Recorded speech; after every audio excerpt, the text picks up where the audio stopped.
Di awal film kita akan diperlihatkan kelompok gabungan antara FBI dan SWAT yang saat ini sedang berada di dalam mobil untuk menggerebek sebuah rumah di daerah Arizona, Amerika.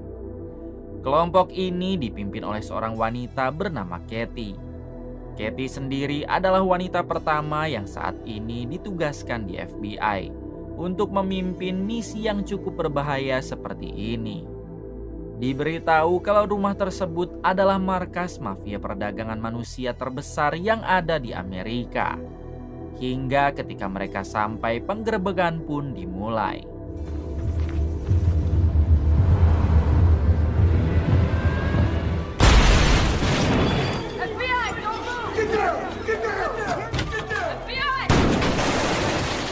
Di sini mereka berhasil menghabisi semua mafia yang ada di sana. Di waktu yang sama, salah satu rekan Kathy yang bernama Opik tak sengaja menemukan dinding yang berlubang akibat terkena tembakan tadi. Ketika dinding itu didobrak, betapa terkejutnya mereka karena di balik dinding itu ada beberapa jasad yang sudah membusuk.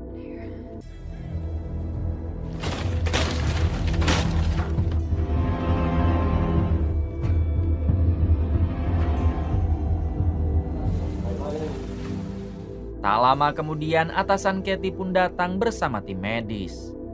Setelah rumah itu dibongkar, ternyata mereka menemukan 35 jasad yang ditanam di balik dinding rumah tersebut.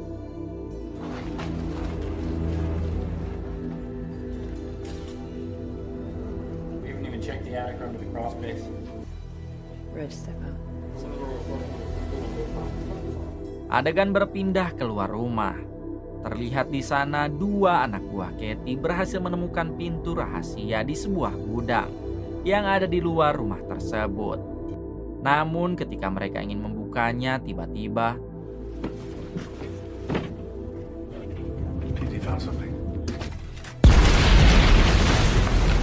akibat ledakan tersebut, kedua anak buah Kathy yang tadi harus tewas. Keesokan harinya, Kathy dan Opik mendatangi kantor pusat FBI untuk melaporkan kepada atasannya tentang misi yang ia jalankan kemarin. Tak lama kemudian, atasan Kathy memanggilnya agar masuk ke ruangan rapat yang sedang para petinggi FBI jalankan. Ternyata rapat ini bukan hanya petinggi FBI saja, melainkan ada petinggi SWAT dan juga agen DEA yang bernama Matt. Di sini Matt mengatakan kalau rumah yang kemarin Kathy gerebek adalah rumah seorang pria bernama Manuel Diaz. Manuel Diaz sendiri ternyata anggota kartel narkoboy paling berbahaya yang ada di Meksiko. Maksud dari kedatangan Matt ini adalah untuk meminta izin kepada petinggi FBI karena ia akan membawa Kathy ke dalam misinya, yaitu menangkap Manuel Diaz.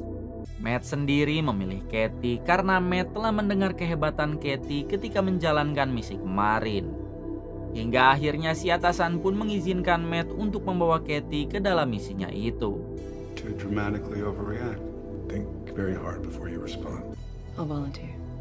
Keesokan harinya, Kathy pun kembali menemui Matt di pangkalan udara Amerika. Di sini Matt langsung membawa Kathy naik ke jet pribadinya karena sekarang juga mereka akan pergi ke Meksiko. Beberapa waktu kemudian datanglah seorang pria bernama Alexandro. Di sini Alexandro langsung mengatakan kalau dia warga Meksiko yang juga direkrut Matt untuk menjalankan misi yang sama dengan Kathy.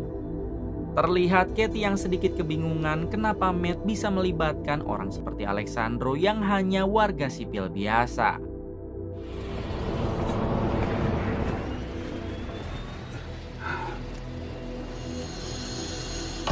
Cape Mesa.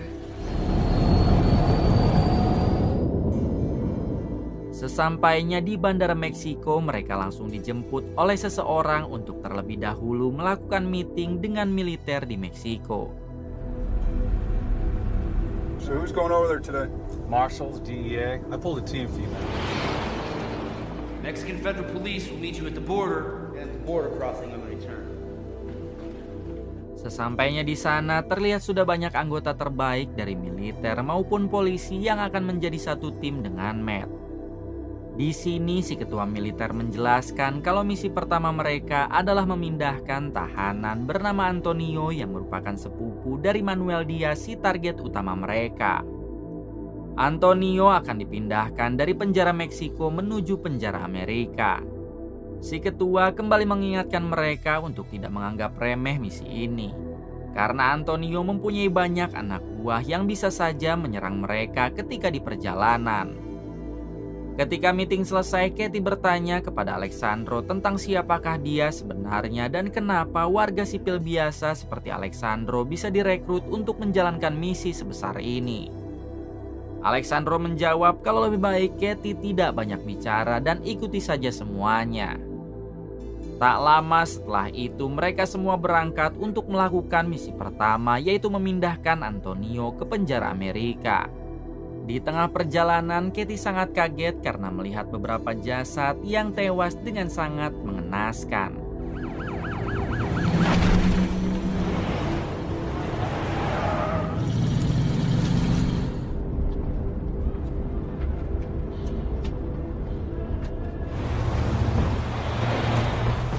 Alexandro pun menjelaskan kalau di kota ini tingkat kejahatannya paling tinggi di dunia. Bahkan para polisi di sana takut kepada para mafia dan gangster yang ada di kota tersebut. Sesampainya di penjara, dengan cukup mudah Matt dan anggotanya langsung membawa Antonio ke dalam mobil, lalu mereka pun segera pergi menuju penjara Amerika. Di tengah perjalanan mereka harus terjebak macet yang cukup panjang. Hingga Alexandro menyadari saat ini ada beberapa mobil yang sedang mengawasi mereka. Setelah diamati cukup lama, ternyata benar mereka adalah anak buah Antonio yang mencoba akan melepaskan Antonio. Kemudian inilah yang terjadi. Red Impala, 2 lanes left. Gun left. What are the rules? Permission to get out of the vehicle and set a perimeter.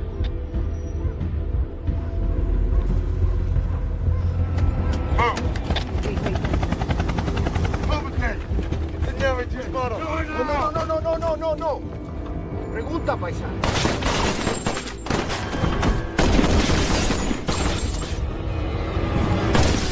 Don't look at me!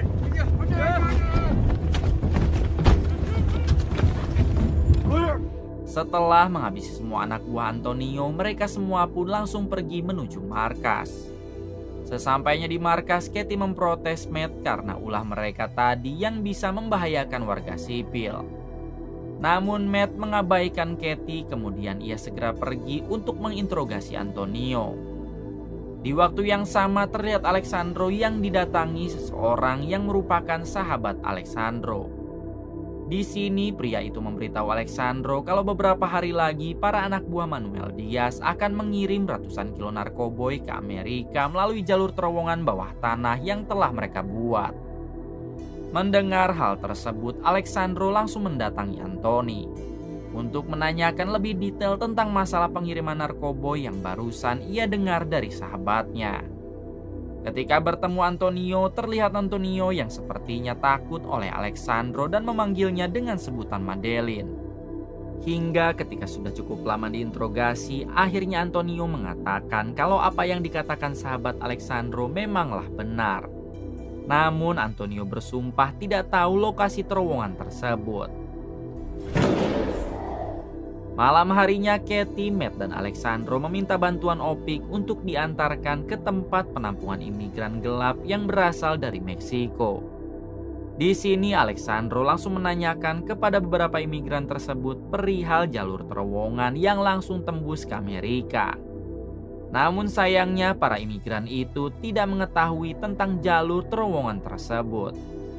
Keesokan harinya, Matt, Katie, dan Alexandro kembali diantar Opik untuk mendatangi motel yang ada di perbatasan. Karena para pegawai motel sudah lama tinggal di perbatasan, Alexandro pun langsung menanyakan kepada mereka perihal terowongan yang saat ini sedang mereka cari. Hingga akhirnya mereka berhasil menemukan lokasi terowongan tersebut lalu ditunjukkan di sebuah peta.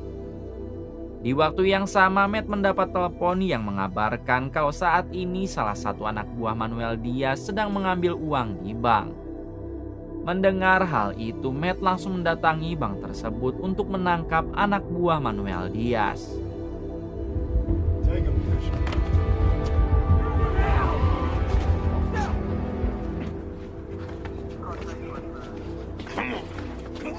Setelah berhasil menangkap anak buah Manuel Diaz, Katie meminta izin kepada Matt untuk mengecek ke dalam bank.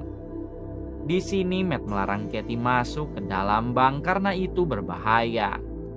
Namun Katie yang keras kepala, ia tetap masuk ke dalam bank untuk meminta rekening koran milik Manuel Diaz. Don't go in the bank, Kate.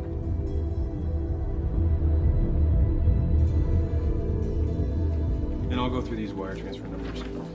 Freeze all these accounts as well. This is a bank line of credit.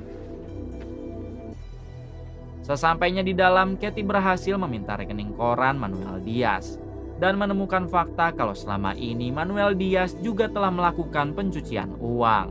Malam harinya Katie dan Opik mengunjungi sebuah bar untuk sejenak mencari hiburan. Tiba-tiba mereka didatangi seorang polisi Meksiko yang ternyata teman Opik.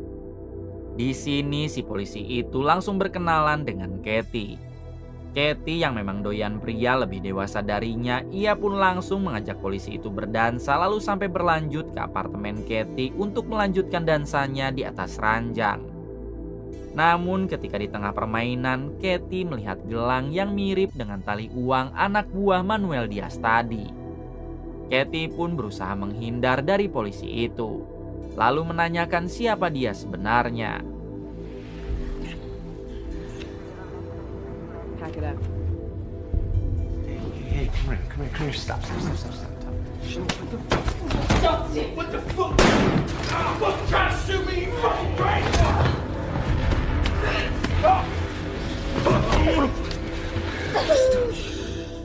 Ternyata polisi itu adalah salah satu anak buah Manuel Diaz yang ditugaskan untuk menghabisi Katie. Beruntungnya Alexandro datang lalu langsung menodong polisi korup itu kemudian menangkapnya. Setelah itu Katie pun menemui Matt. Di sini Matt mengatakan kalau polisi korup itu mengetahui Katie dari CCTV di bank tadi siang. Matt sudah mencoba melarang Katie untuk masuk namun Katie tetap memaksa. Mendengar hal tersebut, Katie pun meminta maaf dan menyadari kesalahannya. Tak lama kemudian terlihat Matt dan Alexandro yang menginterogasi polisi korup tadi untuk mengetahui siapa saja polisi Meksiko dan Amerika yang telah disuap oleh Manuel Diaz. Awalnya si polisi korup itu tidak mau membuka mulut. Namun setelah diancam anak dan istrinya akan dihabisi, akhirnya dia mengatakan semuanya. How many officers do you have working on the force? Get the fuck out, all right? Get out! Keesokan harinya terlihat Matt dan semua timnya sedang berkumpul mengawasi mobil polisi di komputer.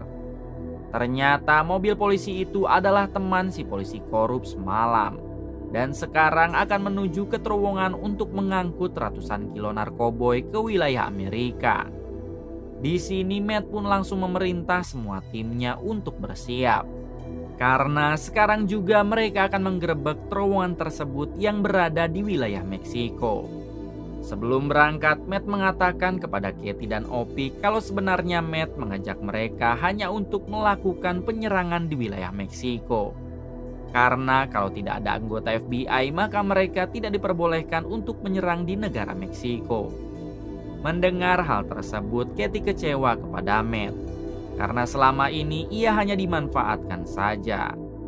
Namun Katie yang terlanjur ikut dalam misi, ia pun tetap berangkat bersama tim Matt. Sesampainya di terowongan, Matt dan semua timnya langsung masuk dan melumpuhkan satu persatu anak buah Manuel Diaz yang ada di sana. Sementara di ujung terowongan terlihat satu anak buah Manuel Diaz sedang memindahkan barang haramnya dengan polisi korup yang botak. Right.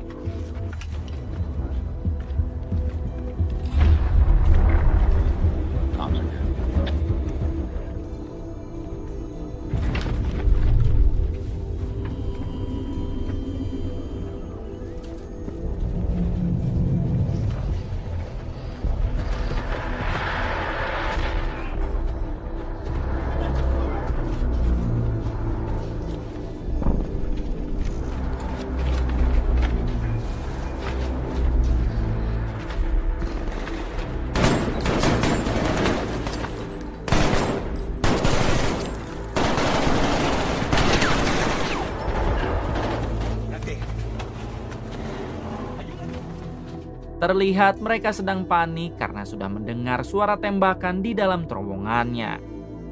Tiba-tiba Alexandro pun datang dan langsung menembak anak buah Manuel Diaz tersebut.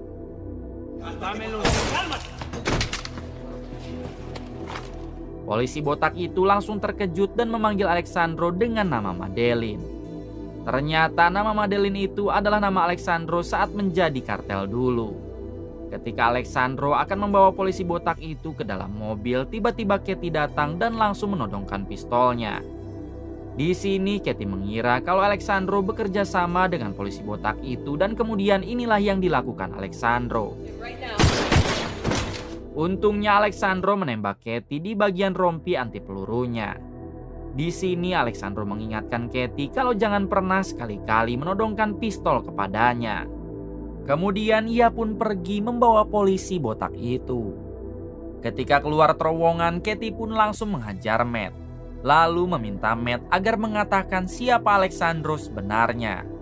Setelah Katie berhasil ditenangkan, Matt mengatakan kalau Alexandro adalah mantan kartel terbesar di Meksiko.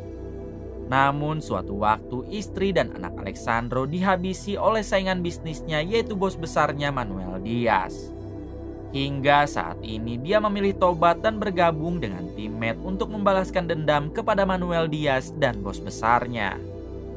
Di sini Katie sangat terkejut karena Matt telah memasukkan mantan kartel ke dalam timnya. Katie pun mengatakan kalau ia akan melaporkan semua ini kepada atasannya di FBI. Namun Matt kembali mengatakan kalau semua itu terjadi maka Katie dipastikan akan tewas.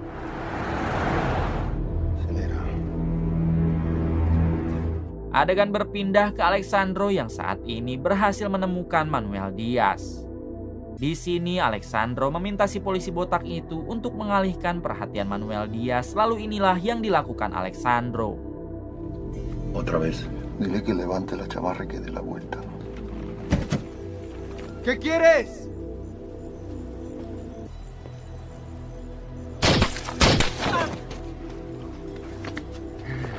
Sí, te conozco. Setelah berhasil melumpuhkan Manuel Diaz, Alexandro pun meminta agar diantarkan ke kediaman bos besar Manuel Diaz. Sesampainya di sana, Alexandro langsung menghabisi Manuel Diaz, kemudian masuk ke dalam rumah si bos besar kartel itu. Ketika di dalam, Alexandro juga berhasil menghabisi satu persatu anak buah si bos besar yang mencoba menyerang Alexandro.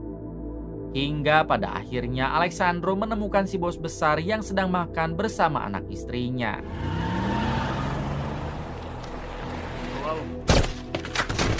Slow down.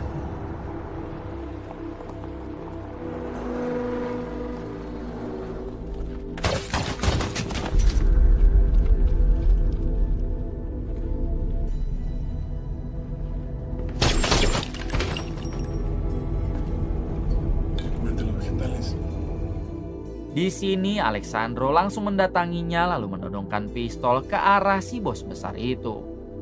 Si bos besar sangat terkejut ketika melihat Alexandro dan meminta Alexandro agar tidak melakukan ini di depan anak istrinya. Di sini Alexandro mengatakan, bukankah kau juga sering melakukan ini kepada keluarga orang, termasuk keluarga Alexandro sendiri.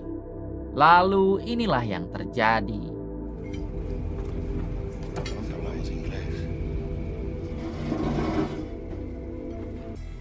Tonight should be no different. Who do you think we learned it from?